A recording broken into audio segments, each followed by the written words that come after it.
Eh bien les amis, voilà, bon appétit si vous êtes à table. Vous êtes un peu partout en France et vous vous préparez pour les fêtes de Noël. Bien évidemment, le Noël toujours propice effectivement à se retrouver, à passer du temps en famille. Voilà, on va retrouver bientôt la deuxième partie de notre entretien avec Diane Lévy, directrice déléguée d'Immoprêt, qui va nous donner les bons tuyaux, les bons conseils pour financer ses projets immobiliers.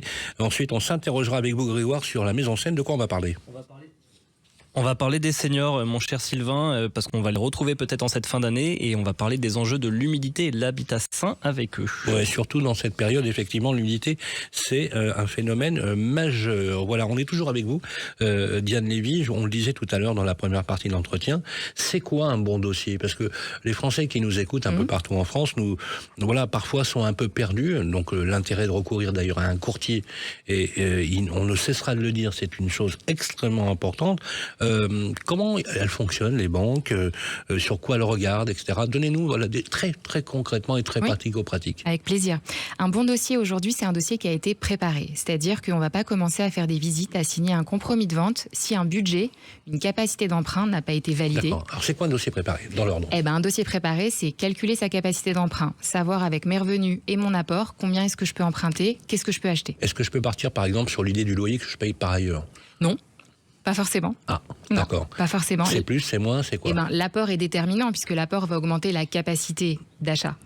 Le loyer, c'est une référence de ma charge versus mon revenu.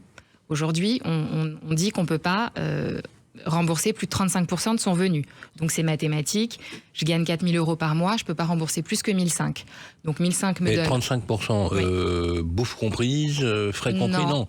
Non, 35%. Affectation sur l'immobilier, c'est important. Exactement. Donc ça se trouve, si je mange, si j'ai des frais, et qu'en plus j'ai 35%, mais ça veut dire qu'il me reste pas grand-chose. Mais c'est fou. Hein. Ouais. C'est pour ça que les banques sont de plus en plus regardantes bien sûr. sur la situation, pas forcément du compte, mais le comportement des clients. On ne dépense pas 35%. On ne dépasse pas 35%. Ça, c'est sûr. D'accord. Exactement. Donc, à la limite, le curseur, on peut prendre quand même le loyer de référence pour se dire, bon, je suis capable de payer un loyer à 1 000 euros. Si je rajoute peut-être 100 ou 200 euros, pour le même prix, je peux accéder à la propriété, quoi. C'est ça l'idée. On peut se baser aussi là-dessus. Mais un courtier, c'est vraiment aujourd'hui le premier réflexe qu'il faut avoir quand on veut acheter, c'est aller voir un professionnel qui va analyser la situation en une demi-heure. Parce que si je ne sais pas faire mon dossier, il faut que j'ai quelqu'un qui m'aide à le faire. Personne ne sait faire son dossier de base. Les fiches de paye, les extraits bancaires, etc.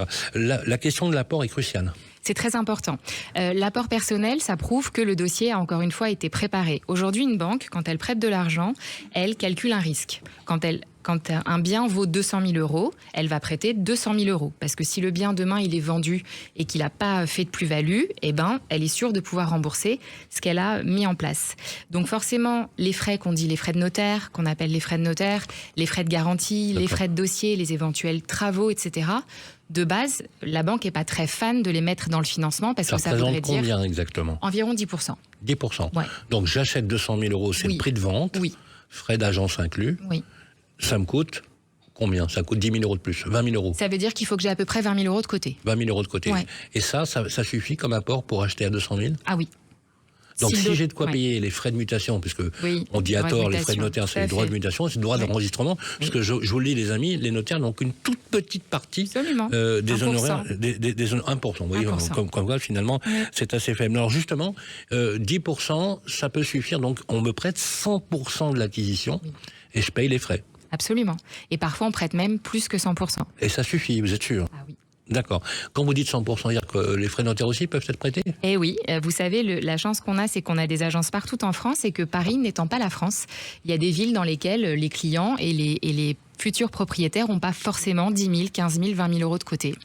Et heureusement qu'on a des partenaires bancaires qui s'adaptent à la situation professionnelle, à la jeunesse aussi des clients dans certaines zones et qui les accompagnent dès lors que le dossier a du bon sens. C'est-à-dire qu'un petit couple qui gagne 2 500 euros par mois, qui met un peu d'argent de côté et qui paye un loyer de 800 euros, si demain la mensualité est toujours de 800 euros mais qu'il n'y a pas forcément beaucoup d'apport, ils vont estimer que ils ont l'habitude de rembourser ce montant-là qu'ils ont confiance à la capacité de ces clients de le rembourser, que les comptes fonctionnent bien, que c'est des salariés en CDI, eh bien ils iront, même si les clients n'ont pas forcément 10 15 000 euros de côté. Voilà, je mange CDI, je rêve CDI.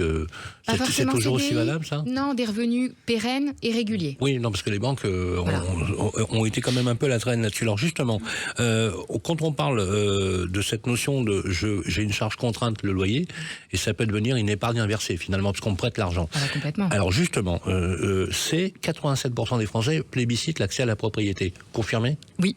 J'étais à 80 de tête, donc c'est même ça plus. Ça veut dire que contrairement à ce que certains politiques peuvent penser, les Français veulent acheter leur résidence principale. Bien sûr, ils ont toujours voulu acheter leur résidence principale. Ils ont toujours voulu acheter depuis... Ok. Et alors, quoi on a droit quand on achète en primo-accession? Est-ce qu'on peut avoir, par exemple, un prêt à taux zéro? Absolument, si on achète dans le neuf. Combien? Eh bien, les prêts à taux zéro vont de 60 à 120 000 euros. Ça peut même monter jusqu'à 130, 140 000 euros en fonction du nombre de personnes dans le... Avec le prêt à taux zéro, Oui, est-ce qu'on peut avoir un prêt à taux zéro dans l'ancien? Alors, uniquement si on fait des travaux de rénovation énergétique. Donc ça peut être un bon plan. Donc une maison, un appartement, par exemple, qui a une mauvaise note énergétique, où il y a un peu de travaux, à la fois il faut beaucoup de travaux. Et à la fois le prix peut baisser et je peux bénéficier d'un prêt à taux zéro. Absolument. Le prêt à taux zéro dans l'ancien est conditionné à une rénovation très importante. On n'est pas sur des travaux où on change les fenêtres, où on change la lettre du diagnostic. On est vraiment sur une très très grosse rénovation. Ce sont des prêts à taux zéro qui sont peu mis en place dans l'ancien, parce que finalement l'éligibilité est compliquée. On a des promoteurs immobiliers qui, non seulement pour vendre du neuf, font bénéficier du prêt à taux zéro, mais en plus, les banques ou certains accords bancaires doublent l'apport, justement, pour leur permettre de vendre. Alors, vous ils le voyez, ne ça? pas le PTZ, parce que sinon, ce serait trop beau. Alors oui, il Par fallait le contre, doublement. Voilà, ils rajoutent un peu. Tout à fait. On appelle ça les prêts boostés. Voilà. On a... mais ça permet, par exemple, d'acheter la chambre de plus pour le petit, d'avoir le parking en plus, d'avoir des commandes en plus. Et puis surtout, d'avoir un taux moyen qui est beaucoup plus faible. Quand on part avec un taux de 3,5, qu'on a un prêt à taux zéro et un prêt boosté, on peut descendre en dessous de 3. C'est-à-dire que le coût total du crédit coûte moins de 3% grâce au prêt aidé. C'est très clair. Donc il faut vraiment passer le message que vous faites passer, Diane Lévy, c'est qu'il faut passer par un pro, un conseiller, qui vous montre comment on fait son dossier, quels sont les bons plans et comment on peut chercher l'argent qu'on peut nous prêter dans les meilleures conditions. Exactement. Parce que l'avantage d'être courtier, c'est que vous faites le tour des popotes au niveau des banques. Ah oui. On le fait et on le refait. Et vous les mettez en compétition. On met en concurrence. Le principe. Est-ce que ça veut dire, c'est pas une question piège, que si on passe par un courtier, on aura le meilleur taux? Alors, on aura le meilleur taux. C'est assez réducteur de dire le meilleur taux. Quand on passe par un courtier, on a d'abord un conseil ou parfois même on déconseille.